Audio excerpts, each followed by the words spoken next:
there I was, got my high school diploma, had a sense of accomplishment. I knew that I was accepted to UC Berkeley with my best friend. And the next 4 years, it looks like it's all going to turn out as I start my march towards my destiny and learning what I'm going to do in the world. The next day, I get this little card in the mail saying I was classified 1A, and I'm about to be drafted in this little skirmish called the Vietnam War. I realized it hadn't turned out quite yet. 6 months later, I had a real clear experience when I saw a friend of mine who came back from Vietnam in a body bag. And I knew that it was a ways to go before I had the experience of getting past this next piece. About a year and a half later, I was back in college again, working really hard at what I thought was going to be the prerequisites I needed to get into a dental school. See, back in those days, 1 out of 35 got accepted to dental school.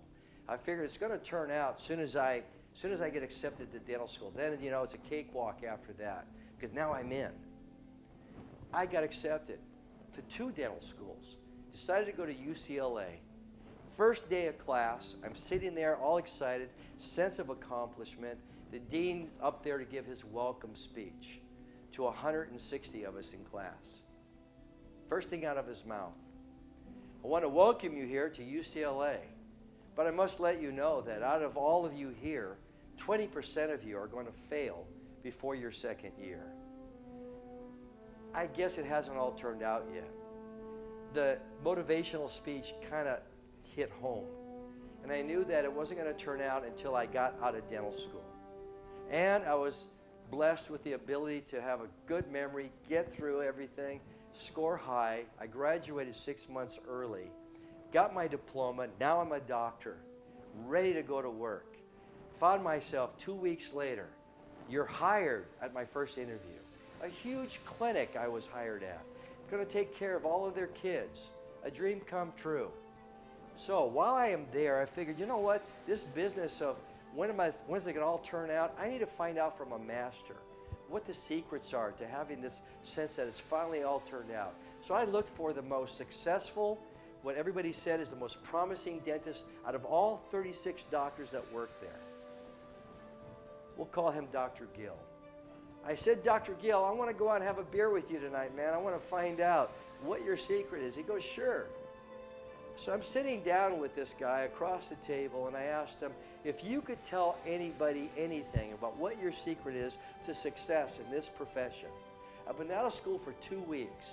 And, I want to cut to the chase here, man. I want to know what is the secret to having the experience of it all turned out. He looked at me, and I'll never forget what he said.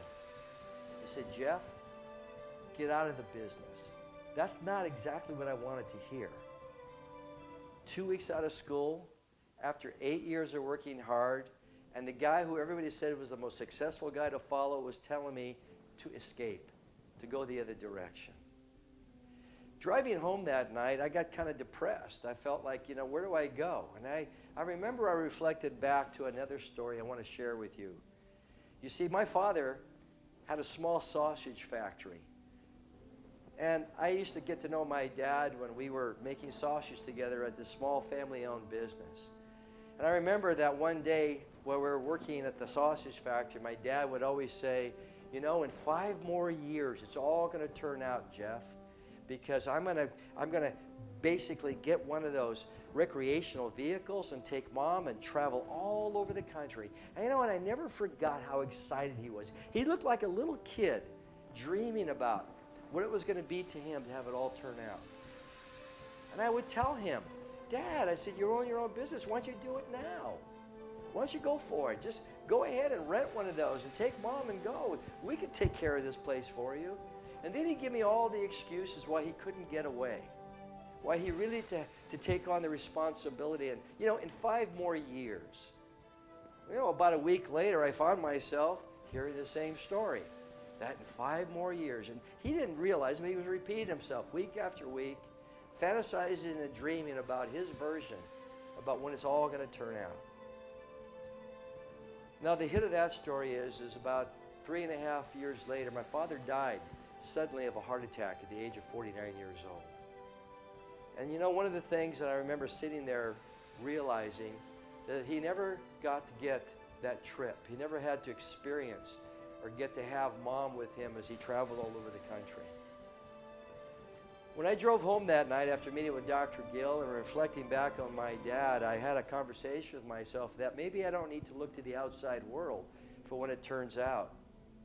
Maybe I need to look at what kind of game am I playing. I literally looked at the definition of game. You know what it says in Webster's dictionary? Very rarely does Webster ever define the same word with two different words with the same definition. And I looked up the definition of the word game. It said, what is not is more important than what is. In other words, if you take golf, what is not is the ball is not in the hole out there. It's over here. So you got to have a game. You got to say it's more important to get the ball in the hole over there. So you start to play this game, and you play pretend it's more important to go over there. When you get the ball in the hole, the game's over. And you do that 18 times. And when you have agreements with other people, you got a game. But there's another word that same thing defines, the same definition defines. And that's the word dissatisfaction. Dissatisfaction is when you make something that what isn't happening more important than what is. What is not is that trip that I'm putting out there in the world. What is not is the money that I'm making right now. What is not is this goal that I have. That's not happening right now. And I'm not going to be happy. I'll be dissatisfied until that's achieved. That's a no-win game. That's a game of dissatisfaction. When I realized I was playing that game, I changed the rules. You know, goals are important. It's a destination. It's a direction to go. But those bumps in the road are intended to jolt you, so you have to hold on to something when you get past it. That holding on to is the joy that you literally can experience in the now. To look for the joy now. To look for the pleasure now. The progress. All of it. And even the bumps along the road as you do that. Because you have no idea what's around the bend. And here's the deal. At the end of the day, it's going to always be okay. And what I want to leave you with is that if it's not okay, it's not the end. Just keep going forward. And hold on. Build in the joy along the way. And it'll turn out. Share us. If you find value in this, share it with someone you care about. And so it is.